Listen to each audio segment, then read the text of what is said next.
Welcome to Nonfiction. This is the show where we talk about those real life stories about diversity, representation, and the Asian experience. We get into the nitty gritty, all of those taboo topics, and we have a lot of fun and a lot of good food doing it. Today we are talking to actors, Ali Hassan as well as Fuad Ahmed, about their film Stealing Vows, and we get into some juicy topics. It is going to be a great one. It's going to be a really funny one. So stick around for some nonfiction. Okay, guys, I'm going to interrupt you so we can start this conversation. Please, for God's sake, be a professional for once. Welcome to Nonfiction. Ali is a nonfiction veteran, but I'm going to let you know about the show. Basically, like the name, nonfiction, it is real stories served over spice over a beautiful meal. And we are at By Aunt Restaurant on College Street.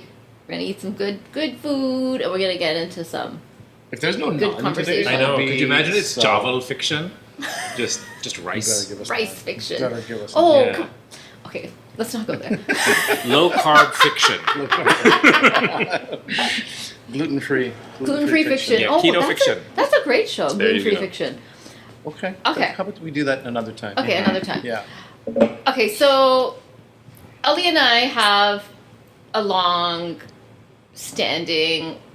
I think I've said a love-hate. We were dating for a while. A love-hate, hate. I tried to be his girlfriend on Run the Burbs, and he would never. Oh, wasn't he playing a grandfather? Yeah, first of all, but that would be amazing for my street cred. But as if I have the call to be like. I know, but I was like, put in a word. I think he should Yeah. have a girlfriend. Yeah. Anyways, it didn't work out. But yeah, we've worked together tons. Yeah. You, years ago, when I was on Cultured. 2018 or 19? Yeah, I think it was On Cultured. Can you give Sorry, yourself some I was credit? the executive You were running producer Cultured. Yes. and host of Cultured.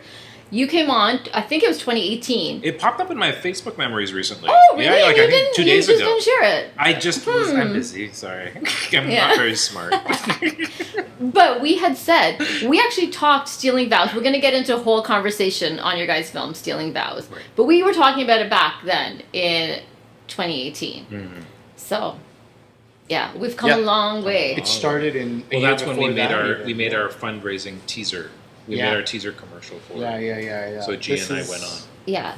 And then also, so Ali has guest hosted with me a lot of times, and he has last minute, oh, sorry, I can't make it, scheduling change. Stealing Vows was also one of those times where you're like, oh, sorry, I can't make it today. Is that an impression of me? That I got it. That guy sounds super smart. That guy sounds so intelligent. No. But I mean, you also know that I had a great time with you all the time. Mm-hmm. But obviously, work is work. Paid I did work have is work. 6 jobs usually, and still Life of an artist. Yeah. Yes. Okay, so there is so much I want to talk to you guys about, and so I broke it out into themes to make it easier and to make sure we stay on track, because I know that we tend to get off of track. That's. I mean, it is really like. Good thing there's editing. We right? should actually hang. We should hang at each other's homes. Yeah. Of course. It would eat. be 6 hours of when you were a kid and people's parents are just. You're like, what are these people even talking about? That's us now. we're them now. We Yeah. are them now. Yeah. The Nonfiction 12-hour is great. goodbye at the door. Yeah. It's just, you set up a camera crew in the doorway of somebody's house. It'd be great. Yeah. And then down Great now it's idea. like you go down to the parking garage with them instead of the driveway. Exactly. It's the same thing. I love it. Okay. We digress again. We digress. Sorry, guys. Some of us have driveways, by the way. Yeah. I was just going to say, I have a Yes, driveway. Condo I have a life. very long driveway. Okay. Sorry. Okay, guys. Scarborough has long driveways too. Mm-hmm. People have misconceptions about Scarborough as well as about actors. Okay? What a segue. What a segue. What a segue. Okay, sure. I'm not an actor here. And I want to talk to you guys, especially in the acting space, about perseverance, persistence, finding your purpose. Because I think is this true, the stat, something like only 5% of actors are actually acting consistently? Probably Yeah, less. Something. yeah, I would I remember say- during I the would say actors and that's the a writers' generous strike, number. hearing that's why they were trying to through the union were trying to help actors because Yeah. Oh yeah, the number of like- people. Who do you know who can just make it as an actor? I have like Only. 4 or 5 jobs at any given time. Yeah, I do you just know came anyone from who can? one right now. I know like maybe a couple who do. But Like even then, they consistent have work. like investments on the side because they Yeah. did well at one point, Yeah. and now Yeah, things yeah. have gone back a little slower. Yeah, So the they're idea of just being a Canadian No. actor, you could do like, a theater run for a few months and then Yeah. get into something. But yes, exactly what you're saying. They have some other property streams. or something. Yeah. So what is it about you that I'll ask you first, like as an actor, like what is it in you that you persevere and you can persist in this dream, this passion of yours? I think for me, it's really changed according to the seasons of my life, to be honest. I think when I was younger, it was like, no, I want to change the way we're represented. Like it was very much bigger than me, that type of thing. And now that I'm, I guess, a bit more established in this whole game, now for me, what's persevering is it's my personal goals in my personal life. To like, I want to support myself as an artist. I want to, support my family as an artist. I want to also be what other people see on television regularly. So like the new generation coming up now, it's not like for us. It was like, oh my God, there's a brown guy on TV. Everyone stop with it. There's a brown guy on TV. Now, like it's everywhere, and it's amazing that it's not a surprise for them. Yeah. So I think that pressure to kind of like, we got to change everything, it's a little lessened. I think how we're represented still needs a little bit working on, but we're getting out there, which is good. Yeah, for sure. And on your side, like acting is one thing. I think comedy is even a harder, tougher space. How do you like, and they're all also like right in your face sometimes. Hey, you suck, woo. I'm not a happy. I don't know who that person is, but I don't want to meet them. I'll tell you that Same much. guys before. Yeah, I don't know. It's just Meera in the audience.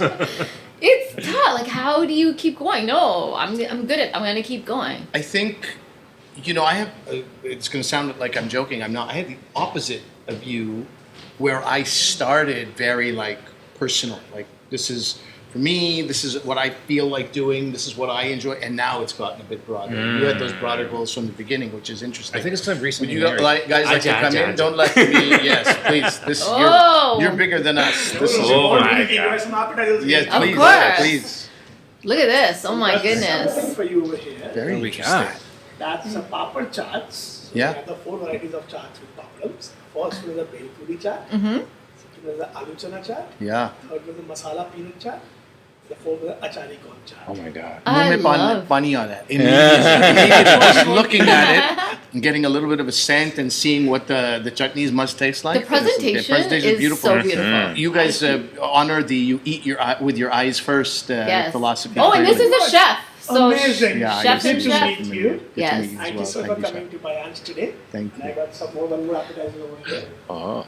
And that's something different that we thought to curate over here. That's a basil cottage cheese. So we're Oh, making the marination of Wow. fresh basil leaf, parmesan cheese, Yeah. and some walnuts in that. amazing. Wow. Wow. That's a dip with this.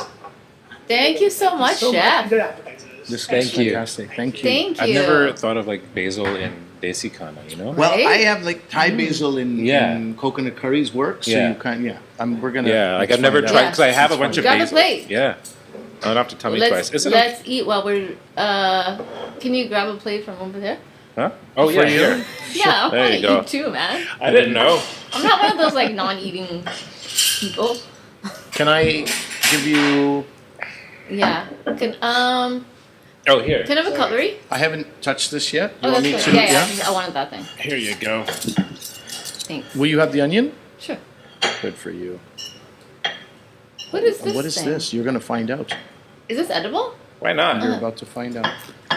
Anything's edible if you try hard Do you enough. want me to? Thank you. Okay. We can split the other yellow leaf. Isn't this beautiful? Oh. I'm not sure how to eat the cone, but it's so pretty. You're not sure how to? Eat the cone? What is this? It's so good. It's so good, right? That's what I said. It's so good. What is that? This is what you look like in jail. Yeah. A very artistic lattice jail. Yeah, very. What were we talking about? We were talking. I know exactly what we were talking about for once. We were talking about this idea that what is it that makes you Oh yeah. keep going, especially when people. So, this is a common. A lot of people have come up to me over the years, like I want to do comedy. I want to do comedy. How did you get into comedy? And my perspective on that is always like, don't do it unless you absolutely have to. If there's something propelling you to do this every day, there are many other ways you can be creative and make yourself vulnerable. It's not an easy life. It's not a glamorous life for a long time. There's a lot of like, you know, and of course there's different ways to do it from when I started. You can be very much almost exclusively online and once in a while get on stage, and that's a version of comedy as well.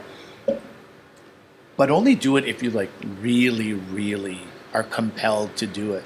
Do you thrive, like, do you like feel like an energy from being on stage versus, like you said, there's so many people now, and I get like tons of laughs like from TikTok or whatever social media, hilarious comedians, and their whole thing is just online. Online, yeah. But would you ever go into that world? Or I would, but I would be stand-up, very like- sad to leave like live, and I know that because of the pandemic. We yes. did have to leave live for like 5-6 months at a time, and it wasn't fulfilling to me. Yeah. It did do something. There was something semi-enjoyable about the Zoom shows, but if that was life, that would not have been. Do you think it's an enjoyable. age thing because we're older? I think I thrive off of like actual live audiences Human and that interaction. human interaction. I think Because how do you know if your joke's landing, right? If you get like I me think and you saw, that's a huge. You get a part bunch of it. like hearts going up your Instagram live. right? I've done a show where, and it was like a corporation who had hired, like a massive corporation, worldwide. So we were doing the show at noon Toronto time, so that Vancouver could attend, Madrid could still attend. Like, you know, it was like a global corporation. And it was myself and one of my favorite comedians out of LA, Deborah DiGiovanni, and she's a Canadian comedian. She's amazing. And the two of us had to do 25 minutes to a little green dot on our screen. Black laptop screen, just a little green dot. And Just you just like- have to pretend people are there. And there was no amount of money that would have made that fun. It was Just really, stand up into the Yeah. void. just stand up in the void. And then, you know, Yeah, that's tough. You have no idea if That's your the joke worst is case. landing. Like, then you have cameras on, which is a little bit different, but you can't have 1,000 people. You can have like 20 to 30 people, and you're scrolling and looking. but and also they're muted. sometimes they're muted, sometimes they're not. When they're not, it's even worse. Yeah. Honey, what are we having for supper? Supper. Yeah, Dude, yeah. I'm trying to. I'm watching a comedy show. Yeah, exactly. You know, it's almost so. so true. It's a kind of a no-win situation. I know some people were like, "Oh, this is great. I get to practice in this like kind of place where I can fail." But for me, I'd rather do that at an open mic with even just 8 people in the audience. Let me fail there. Let me try there. Yeah, but yeah, my thing is I have a compulsion to be on stage. It's like super important to me. It feels very unfulfilling. Life feels unfulfilling if I don't do that. If I go a month not being on stage, I don't know, it doesn't feel right. And I started really like, oh, acting, this will be a way to challenge myself in a different way. And then over time, you get to be like, oh, this can be bigger than you. This can be like, really, you can provide. But I also don't want to be the guy who's like, look, I'm a role model for the young Yeah. people. If somebody tells me I think am, naturally, because what we're doing, it's still a newer area for South Asians in the industry, or however we want to call Desi, South Asian, whatever you call it. That will naturally come that it is going to be pushing the boundaries and we are changing representation. But I think, like for me, because now it's much more personal, I have a bit more of a fire under my butt for some reason. I think it's just like just recently getting married or that something. might be the pakora. That's true. Speaking, I want to try this. Yeah. Try that. Alrighty. Yeah, I always wanted to, like in stand-up comedy, I didn't want to be a South Asian comedian of You just some. wanted to be a I wanted to be a great comedian. comedian. I didn't want to be a Yes. great brown comedian. Same thing went with acting. I just wanted to like be an actor of some kind of renown, somebody. Yeah. But then you realize there's value in also being somebody of significance in the South. That you Yeah. I provide get a that role even for like other in the people. in the like media journalism space. Like Yeah. before, it was like, no, I just want to be that mainstream. I just want to be like a Meera Estrada on CNN. And now it's like I do see that value of me being able to bring those cultural stories forward. But I still think there's a lot of code switching, and I want to talk about code switching, especially in the acting space as well. And how do you manage that? How do you treat that? And all your name as My well. name? Like, I knew you forever as Gabe Gray. Yeah. Right? I guess that's like a real big form of code switching, right? Right? That's a the biggie. And biggest, even, so this is what I was going to tell you before we were talking outside. I messaged Ellie, I'm going to tell you, I'm like, is his name Fuad or Syed? Because it says both, and like, I've only ever called him Gabe. And for some reason, I used to call him by his both names, Gabe Gray. Yeah.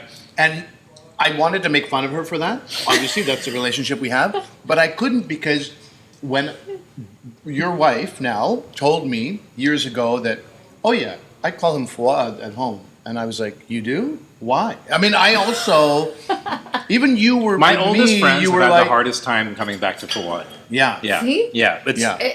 It's quite interesting. I don't hold it against him, obviously, but it's like even Bobby, the producer on Stealing Vows, when we're He doing kept calling you Q&As, Gabe? he keeps calling me Gabe, because he's then he has to like he'll correct himself, and but I don't mind. It's on. Yeah. It was a part of my journey and story, and you know. But that is like the code switching thing. Yeah, And for very you, much what so. was the switch when you're like, I don't want to be code switching? It was like in 2021, I think it was, and I just kind of like the whole story was like I was actually uploading. I was feeling weird about it for a while, and every time I talked to like people in the industry, like, can I go back to my name? They're like, but we know you as this name. We know you as Gabe Gray. It's gonna be like weird and I'm just like, but it just was feeling weird, and I couldn't really like do anything about it. And then, it was one day I was trying to upload a bunch of self tapes because during the pandemic we were doing auditions at home, uploading these, and they just kept crashing. I just kept seeing this Gabe Gray on my screen, and something deep within me was like, I can't do this anymore. Yeah. And I just literally just emailed my agent, just said, I'm changing my name back. Like, I'm not waiting for your approval on this, essentially. I'm changing it. This is my name. This is my email address. And that was that. And then I made a post on Facebook so people would like, hey, who's this random guy? Just to let everyone know. And that kind of just took off on a life of its own with the CBC article that came out afterwards, and then the TED Talk. Yeah. Did you ever feel like? Wait, who's interviewing? I'm sorry, but can you? I know you have this question. While you were guys just are about to thinking of a ask it question, I know. let's So see. let me just take it. Let me just take over here. Did you ever feel like, because this is in comedy, you know, I'm watching over the years Kumail Nanjiani, Hari Kondabolu, Aparna Nacharna.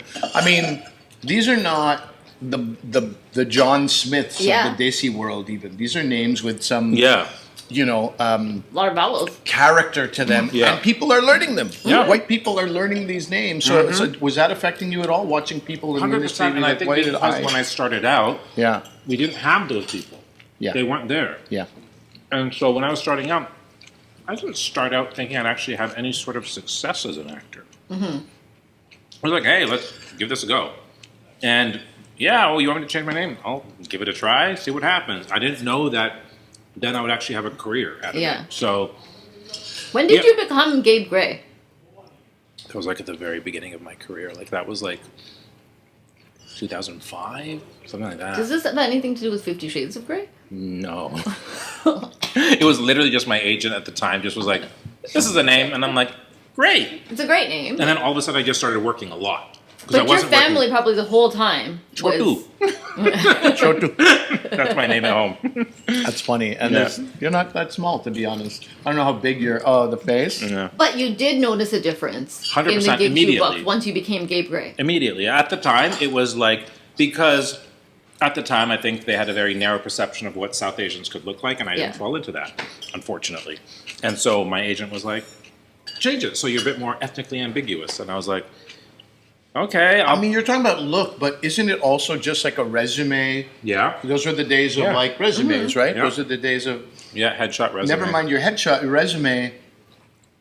A person who's not familiar with the name is about to call a person and be like, I don't know how to pronounce this name. Oh, Never yeah. mind, this is easier. Susanna. I mean, I had a unfortunately very racist experience in the casting room, which was the reason why I came out of that room saying, I got to change my name if I want to stay in this industry. What was that experience? gonna Can you say. tell us? I've talked about it in my previous stuff. So just basically, like, I walked in the room and the assistant like mispronounced my name completely, and then the producer and director were there, and they were just like looking at me, and they were looking at my headshot and resume, and looking at me and looking at me. Then they literally threw it off to the side and had a full-on conversation with themselves while I tried to do my audition. And you know when it's like you make those excuses for, that didn't really, maybe they were like, then you're like, oh no, they were being fucking racist. They were being fucking racist. And I remember just because at the end of the day, would that happen to a white person? Yeah. You have to ask yourself that kind of disrespect to me in that room was why I'm like, do I want to stay in this? Because at that time, I wanted to change everything, right? Yeah. So what do I got to do to change everything? And that was my kind of attempt at it. And stuck with it for about 15 years. Yeah. Well, that's why it's tough to adapt for your Yes. friends. 15 years. Yeah, right? exactly, right? Yeah. Yeah. Yeah. But we're trying. We're getting there. Yeah. But it's so funny because some of my other friends who were from that time also like, I don't even remember a time when you were gay. And that really warms my heart. They're like, Yeah. I don't even remember that about you anymore. Yeah. Yeah. So, but a lot of people have done it. Real estate agents. It's not just our industry. Totally. Like so many people. I remember do. growing up, they were uncles who were Yeah. like Bob Uncle Yeah. and so like Yeah. I understand it. I don't judge it. Wherever you are on that journey, it's totally fine. Just know it's Do safe you. to. Well, I joke about this on stage now, which I probably shouldn't be doing, but there's this move back to people is not just, like if there's like a Jasminder, they were Jasminder for a long time. Now it's like, no, it's actually Jasminder, Oh yeah. which is, Yeah. that's easy enough. yeah. So my joke is about the fact that, because in the CBC where I work a lot, people Yeah. will be like, but how do you really pronounce your name? And I'm like, do you want Is that? it Ali? Is it Ali? No. Is it Ali? It's Ali, right? Ali. Oh, Yeah. Ali. If you want the Arabic, you want to say really, it's not even alif. It's not the first letter of the Arabic alphabet, which is an ah sound. It's a ah. So I mean, But that's because you're Yeah. doing the Arabic pronunciation. But what about the Pakistani no, I know, pronunciation? but people say exactly. So Yeah. that's another thing. But if you want real, like where did this name come Yeah. from? Do I need to be like in the hallway of CBC going no ah? You Yeah. have to ah no. Yeah. You roll the G ah. Like come on, Yeah. people are gonna be like, let's not talk. Well, about I mean, that even anymore. with my last name, it's Ahmed. So I do it the very Pakistani way of Yes. saying. So I'm Yeah. Pakistani. I'm going to Yeah. pronounce my name like how a Pakistani would say it. I'm not Arab, Yeah. so I don't do the Arabic pronunciation. But then I'm getting Ahmed. I'm getting Ahmed, which I mean, it's not Ahmed. Yeah. It's Ahmed. Yeah. So yeah, it's just. But again, I'm not going to get mad at people for saying it wrong. Yeah. Some of it's hard. Like even my Meera, you think is basic. Anyone could say it. But then everyone we've was like called you basic. Meera. That's how. Like it's hard to say Meera. Mira. Meera. Am I Mira, saying it with an Mira? accent? Is that No, what? you're saying it like That's the how- way Latinos say, look, mira, mira. Oh my gosh! Yeah. Yes. And so it's so funny. So my F45 instructor, he is. Humble brag. No, he is. Yeah. He is Latino, and he was like Mira, Mira, Mira, Mira. Yeah. I'm like, you say my name totally different than Yeah. everybody else. I do love it though when I am like around Arabs and they say my name so well, and I'm just like, wow, Right? That's because like they can really say it properly, and I'm just like, wow, that's really nice. Because sometimes with my own Pakistani's like, actually, you're saying it wrong. It's Fawad with a W, and I'm just like, no, Everybody needs to own it in their own way. I guess, Exactly. right? Yeah. yeah. Okay. I feel like we totally boy. went off topic. Did there, we? I thought so that let's was. get I thought back. we were on. Alrighty. Okay, so we hit on it a little briefly, but I want to talk about it in terms of the film. Okay, so let's Stealing Vows. I want to get into the film. What's that? Stealing what? What is Stealing Vows? What is it? Ali, you wrote it. You tell her. Well, so How would you describe it? Like elevator pitch. elevator Go pitch watch this is movie because what is it about? it's a heist film featuring 4 South Asian wedding vendors who are so deeply disappointed with their lives and willing to do anything to make a change. So that's like an elevator pitch. But it's set in 1998, and the reason we did that is because anybody who's been to a South Asian In Toronto. Like it's Toronto plays Toronto. Yes. Like, Toronto plays or Toronto. Mississauga. Yeah. I don't even know if that's true. That wasn't the goal at all. No? It could be Jersey. It could What's so have been. Toronto about that movie? I don't know. It felt just because we shot in Bio Banquet Hall, which Yeah. is where like I did all That's all the every 90s weddings. banquet hall in Yeah. Chicago Yeah, or Jersey that's or true. Houston. I don't think Toronto actually Sorry, plays that's a why he's a character re- in this movie. But you shot in other banquet halls too, right? Yeah. Because Yeah. I Yeah. feel like one of them was my wedding banquet hall. Yeah, one of them was the Jardin. That's where Yeah. that was where my It was reception everyone's. Yeah. That's It where was Leon was the everyone's. best man. Oh, is that right? groomsman, Yeah. yeah. But I think a majority was at File, which was so amazing because, like, in the 90s growing up, Oh, yeah, as a teenager, File that was the Banquet. one Yeah, I that went was to the one. constantly for Yeah. everyone's wedding. So to shoot a 90s wedding movie there And was where amazing. you were in the 90s? Yeah, Yeah. that was pretty awesome. So I have to say, yeah. like, I was expecting the film was not what I expected because I was telling you earlier, it was a lot darker than I expected, and then I'm imagining like Ali at his computer writing this darkness. And what I loved about it is the layers of these characters who are like South Asian people that we see and know, but that we don't actually see on screen, Yeah. on film, right? Like your cokehead problems and your gambling addictions and all of these layers, but there's so many other layers beyond that, right? Like the flawed parts of you, the beautiful parts of you, you know, like how much you love your son and you want your family together, like all of these different layers. Yeah. I don't feel I see enough of that, and so I love that. I love. So happy to hear you say it. Yeah, I loved all of that because I feel like it's so true to all of us, right? And we're very one-dimensional when it comes to mainstream, which is what we're supposed to aspire to be. Whereas in this, which was a film co-written by yourself and another South Asian, you were able to bring all those real life layers to life. Yeah. Yeah, I think we worked very hard to do that. I can't dream as big as Bobby can. Bobby and I co-wrote this together, and Bobby Singh Brown directed it. He sees things much bigger. He's got the eye of a director. I'm like, I didn't even know I was ever going to be a comedian, and it's certainly not an actor. I can't believe this is happening. Let's just do a short film. And Bobby was like, man, if we're doing a heist film, based on, by the way, real life stuff. So many people. Based on real life stuff. Well, because so many people know families in the 80s and 90s who got robbed Like because there's like three of my family 600 members, yeah. people at a wedding. That's like 250 empty homes. No, it's not, because you always, maybe this is a Gujarati thing. That's what it's like. This was the one flaw in the film. You always leave like a grandma at the house. That's hilarious. You don't take your grandma You don't with take your you? grandma to No, the like wedding? a- You people, grandma. you people, No. Wow. you people are so disrespectful to your elders. No, not my grandma. My No, grandma but that's would be funny. But we invited. have an ode to that because there is a grandma in one of the houses, right? Yeah. She was left behind. This is so, but I was saying, for the most part, how come there's like nobody home? It, I mean, it Sorry, happens. I'm just. It happens. It happens. I digress. But you're saying Yeah, this like really happened happens. every Cousins, fourth yeah. Desi we met Yeah. would be like, that happened to Happens us, or that twice happened to in our the neighbor. 80s and the 90s. Just think, so many empty homes. You're trying on clothes. You're leaving things Yeah, open. yeah. No, Jewelry stuff is is there. everywhere. Yeah. Stuff is everywhere. What's that number? 20 minutes? What's that number? He's trying to be as It was discreet as possible. My God. Just It's terrible. like okay. It's like you're doing 20 great. minutes.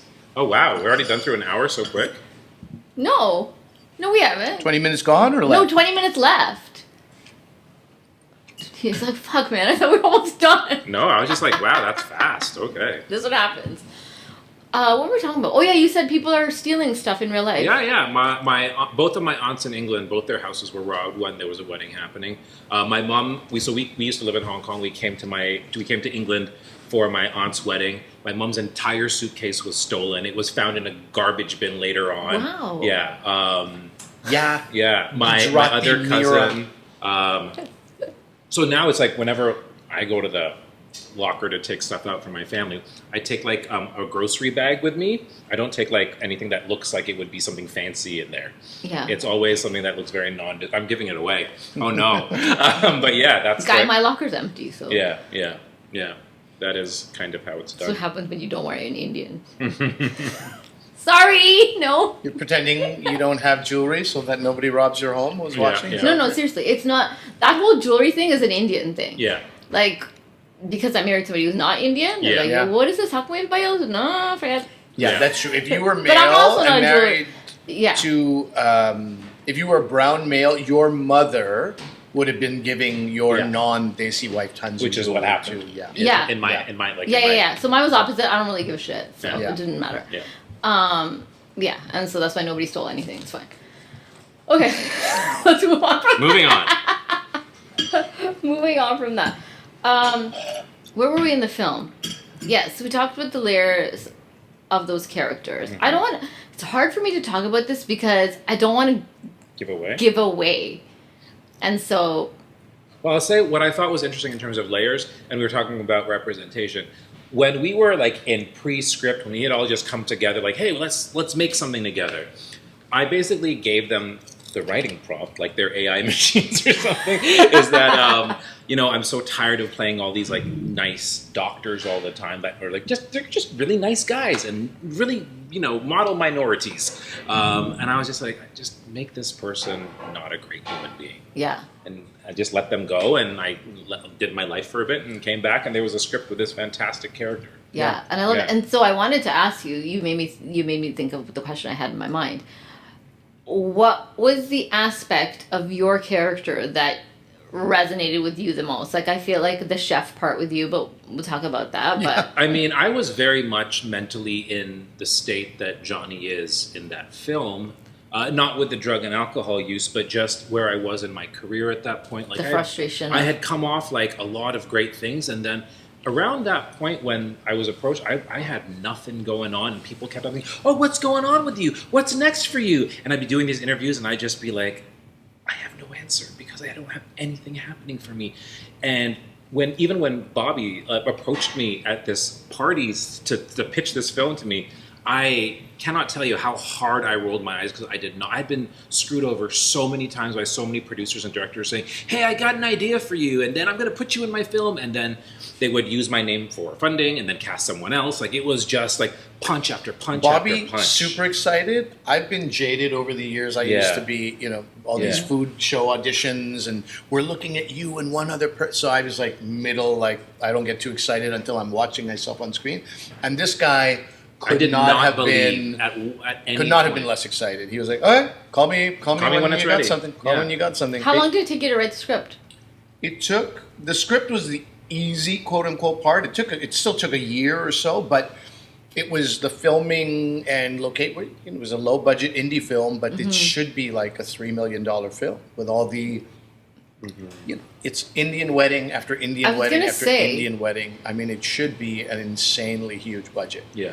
Also, there were so many different. Like, you'll see some films that are like all in one scene. Like the Yeah. whole damn film is in. Yeah, it's still Yeah. a $3 million Right? budget. Yeah. Whereas you guys shot in so many locations, Yeah. even for like the four main characters, they all had all of their different spaces. Yeah.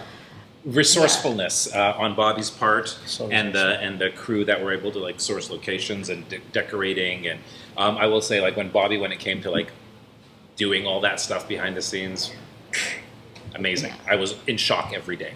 Yeah, even like all of the whole making a wedding scene, right? And there's multiple wedding scenes. There's also a ton of people I knew. I'm like, hey, I know that person. I know that person. Yeah, At these weddings, it was almost like a real wedding. yeah, Yeah, a lot of fun. I don't know how you guys pulled it off.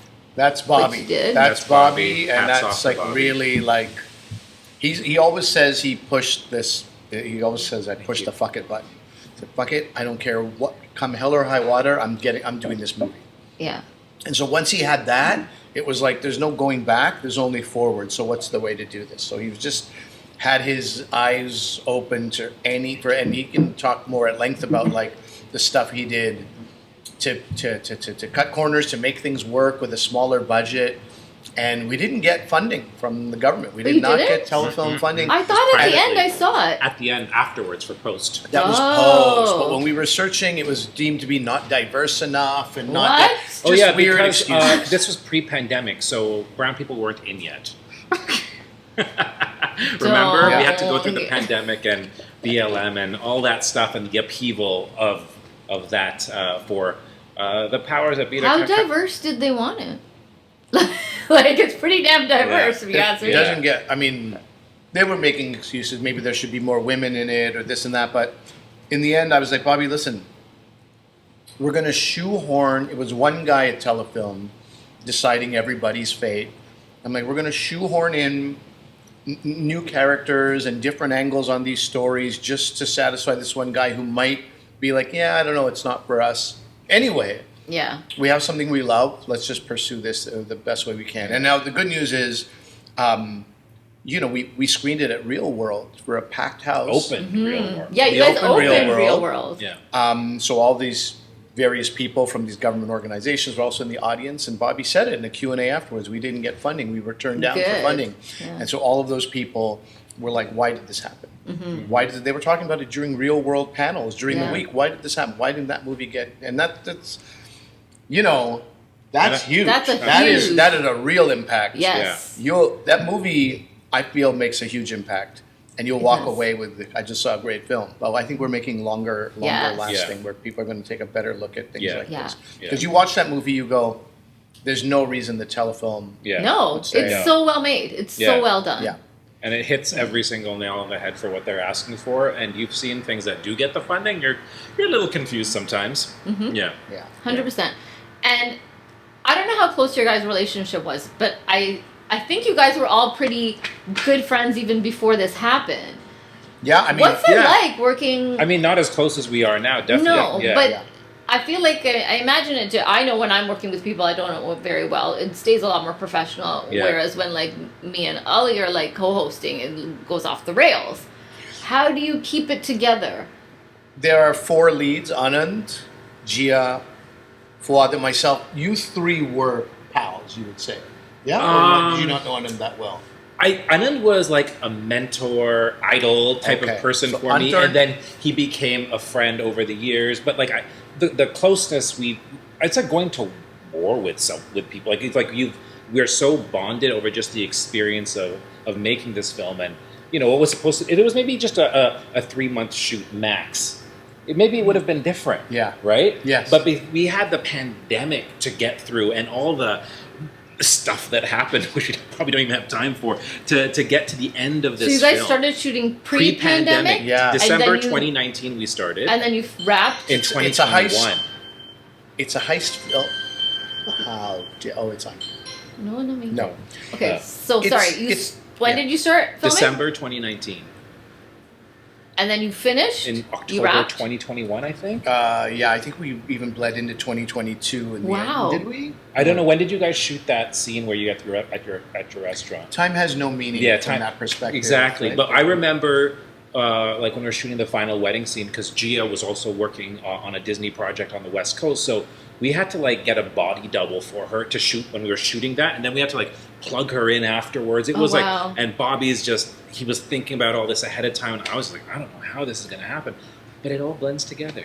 Yeah. It's Yeah. amazing. Yeah, he was hospitalized for Yeah. a while Yeah. with a mysterious back injury. Yeah, it was. Yes, I remember this. Yeah, so it wasn't fun, but basically, so when the pandemic, when we were allowed to start to go filming again, I was like, great, and then all of a sudden I fell down. I had a little spasm in my back. I fell down. My legs and my arms stopped working, and I was in the hospital for 3 weeks learning how to walk again.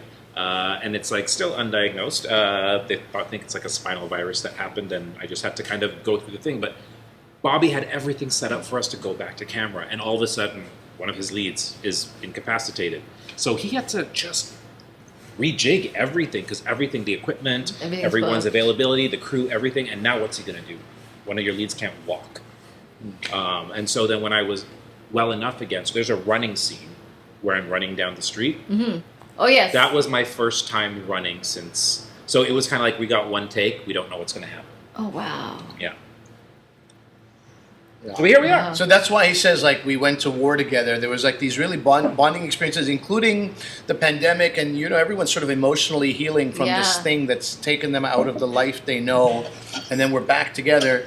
I also was a little bit left of center of this group because, like, I was just always on my laptop, and Gia said later, she goes, "You were writing your book No wonder we're like, we're doing a TikTok together. I'm like, I can't do a TikTok right now. I gotta have a little deadline that I have to meet. They're like, what's this guy doing? Yeah. And I was writing my book and trying to get chunks into my editor for Simon and Schuster for deadline. So I was trying to like manage those two things. And I'm not good with deadlines as it is. And, you know, sometimes you go, I've got weeks. And then, oh no, those weeks now have a couple of things that I didn't think were going to. So I was trying to squeeze everything in. That is right. I do remember him just off in the corner, like in between scenes, in between setups and stuff, just doing his thing. I'm just like, yeah, I'm proud of you. I'm proud of yourself. I just thought of that running scene though now, like how emotional that must have been for you. It was, it was definitely one of those things like where, you know, Bobby and I shared a couple of moments like, okay, well, even for me, like for the final wedding, when I have that walk into the venue, it's like one long continuous shot. That was a scene I was supposed to shoot when I fell sick, where I could not walk. That was a whole scene that was planned. So Bobby had to redo everything. So when I watched that scene, when I watched the running scene and I think back to, you know, where I was, like, I definitely get a little emotional for sure. Yeah. Imagine the phone calls that I'm getting from Bobby. Disney won't release Gia, so we can't film. Fuad can't walk for some reason. We don't know what's going on. I'll be in touch. We didn't get telefilm funding, so I'm not sure how we're going to do this next wedding. And then the expenses of COVID, because we have to do COVID testing all of a sudden. So when you're a low budget film, and then you add COVID expenses on top of it, and all the restrictions, so we can't do big wedding scenes. What are we going to do there? Like, so many things that magic. Really, I don't think we're better off for the journey in the end. So far, it feels like that. You don't think we're better off? I think we are. Oh, okay. I said, I don't know. I think we're better off for it. Time. We're better off for it also because I believe the future will be very different for every project Bobby does. And people keep saying, I want to see this group of people do another movie together. Yeah. We'd be happy to do that. I mean, Gia and me have worked together the most. For both of us, have worked together the most in our entire careers. Like, I think it's our 5th or 6th project together. Like, and we had our very first one together as well. So it was so lovely to come back and do this with her too. Yeah, but waiting for the next one, I guess. I love that. Yeah, give us some time. I just pull up my laptop, start writing. He's gonna start writing. We're doing a TikTok right now. I'm ready. It's a great excuse to not do a TikTok. Also, I like what you said too, and I think I just had this conversation with somebody else about. Sometimes you don't even realize while you're doing it, like you have just pushed that door open a little bit, and now it makes way for the rest of us to just like bang that door down, right? Yeah. And I think that's huge, and I think it's because of the elements of this film that make that possible. And there's slowly TV shows as well. I mean, you were part of one of those great ones, Run the Burbs, that do that. They open that door just a little bit or a lot bit wider. Yeah. I think the effect of Run the Burbs, I think, will be felt long term. I think that show, it lasted 3 seasons. In the end, and this goes back to like people's names and this kind of stuff, like there just weren't enough people watching it in this country. Yeah. And I feel like, you know, there's this old dated concept, but it still exists. But it used to be like, executives would be like, will this show resonate north of St. Clair? And north of St. Clair, for those people who don't know Toronto, it's a street, 3 kilometers north of the city center. And what it really means is Canada. North of St. Clair means all of Canada. Mm-hmm. Toronto's a very diverse city. Yeah. What Toronto watches is not what the rest of the country watches. And I think in the end, we didn't, quote unquote, resonate north of St. Clair, and I think it's because there are still so many people in this country who go, Vietnamese guy, Indian girl, this show's not for me. So I have to, maybe we can talk, you'll let me know, because of, you have a great relationship with CBC, so Liana may have to cut this. Do you think, like, I really enjoy the show Children Ruin Everything. Do you think that show is able to continue on forward because there is more white faces, because one of the leads is the husband is white, and there's more, relatable. I think it's a valid theory. I don't know how to test that, but I think it's a valid theory. I don't know. I think it goes back to like this idea of seeing a resume and being like, I don't know how to pronounce that name. I don't know how those letters The work fear of the together. unknown, yeah. Fear of the unknown, and it's like, this is art. This is art. Extend yourself. It's not a vanity mirror, right? Yeah. I've heard What somebody say that you're not supposed to see yourself reflected in everything. And of course, But what- I travel this country and I meet the greatest white Canadians. They come to shows. They're interested in seeing a show called Muslim Interrupted. You know what I mean? Like. So I'm not trying to slag all white people, but there are definitely people who are not interested in something that doesn't fit their own. Why do you think so? Because on the flip side, like growing up, I watched Golden Girls. I was watching Cheers. I was watching, I was watching all of these shows where facts of I'm making how old I am, like facts of life. You wanted to be a white woman. That's pretty much. Hogan That was family. we were on the outside looking in. Yeah. That Yes. was what it was. But I also I don't know, maybe at that time as a child, I just saw them as a family. And this is a mom and a dad, or remember Michael J. Family Ties. Yeah. I loved these shows. And at that time, I didn't feel left out. I just thought this is a show for entertainment. It was, as I got a little bit older, I started to say, hey, how come there's not people like me? But I remember as a kid, that's what I don't always understand. If I can see myself, I can find little bits of myself. I don't have to look like those people. Why can't it happen the other way around? That's a tough one, and I think that because there's a lot of people that are that are white that watch or POC content. I don't know what the right word is right now, and they can identify with it. But I don't know what.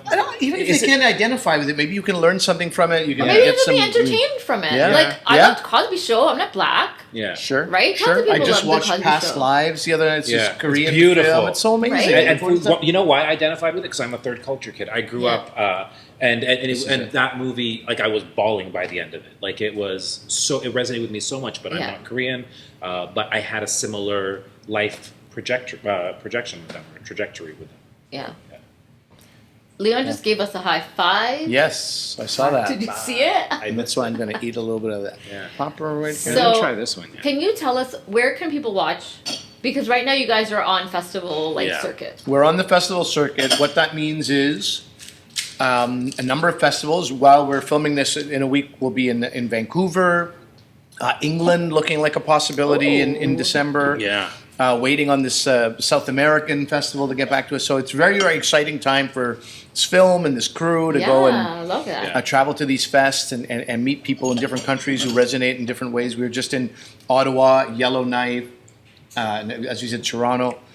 The next, And Montreal too. and Montreal is where we started Yeah. in the summer. And Chicago. The next thing, the director, producer can talk more to this, but the idea is you gain some traction and you get some good press and you get some hype around a film when you do get this film distribution. festival circuit. Yeah, maybe you meet distributors. And in the end, this is a film, I think, that could have what's called a limited release. So in markets like Chicago, Jersey, Dallas, Yeah, Houston, major cities, yeah. Toronto, Vancouver, cities with large, diverse populations, I think this could do really well. Can we make that happen? I mean, that remains to be seen. Yeah. And then the streaming services Yep. are probably where it lands eventually, right? Like so many films, and they're all searching for content. So it'll probably be on a streamer sometime soon. But when does this? We'll edit this out. But when does this release? When does this come out? Is it before in 2 Vancouver? weeks. In 2 weeks. No, Okay. next week. Next week. Yeah, next week we'll be in Vancouver. Next weekend. Yeah, but it won't Or this release weekend, before sorry. that. It won't be released before that because we're in Vancouver in 5 days. Yeah. But in the meantime, it is not that easy to see Stealing Vows unless Yeah. you are hosting a show where you have the guest and somebody sends you a private link.